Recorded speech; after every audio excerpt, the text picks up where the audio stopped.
And it came to be in Iconium that they went together into the congregation of the Yehudim, and spoke in such a way that a great number of both Yehudim and Greeks believed.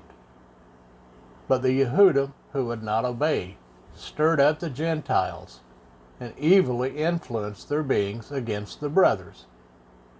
So they remained a long time, speaking boldly in the Master, who was bearing witness to the world of his favor, giving signs and wonders to be done by their hands. And the crowd of the city was divided, and some sided with the Yehudim, and some with the emissaries. But when a move took place by both the Gentiles and Yehudim with the rulers to mistreat and stone them, they became aware of it and fled to Lystra and Derbe, cities of Lycaonia and the country round about, and they were bringing the good news there. And in Lystra there was sitting a certain man, disabled in his feet, a cripple from his mother's womb, who had never walked. This one heard Shaul speaking, who, looking intently at him and seeing that he had believed to be healed, said with a loud voice, "Stand upright on your feet." And he sprang up and began to walk. And when the crowd saw what Shaul had done, they lifted up their voices, saying in Lycaonian, "The mighty ones have become like men and come down to us." And they called Barnabas Zeus and Shaul Hermes, since he was the chief speaker.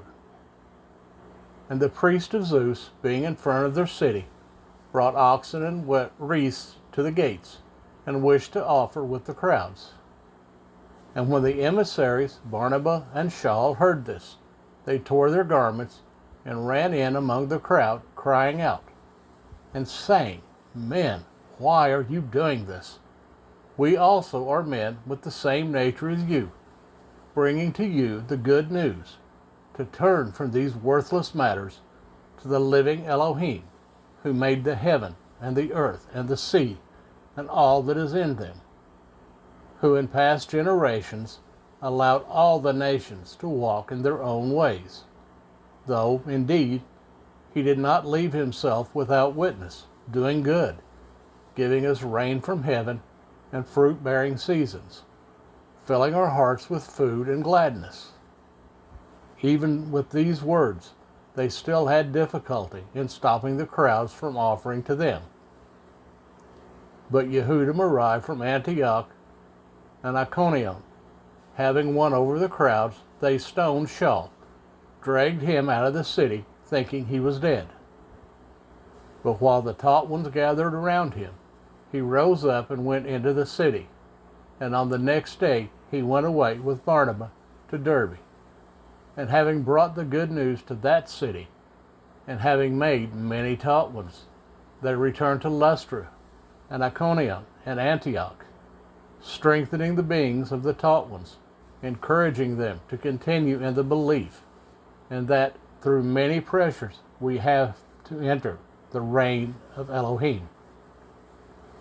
And having appointed elders in every assembly, having prayed with fasting, they committed them to the Master in whom they had believed. And having passed through Pisidia, they came to Pamphylia. And having spoken the word in Perga, they went down to Italia.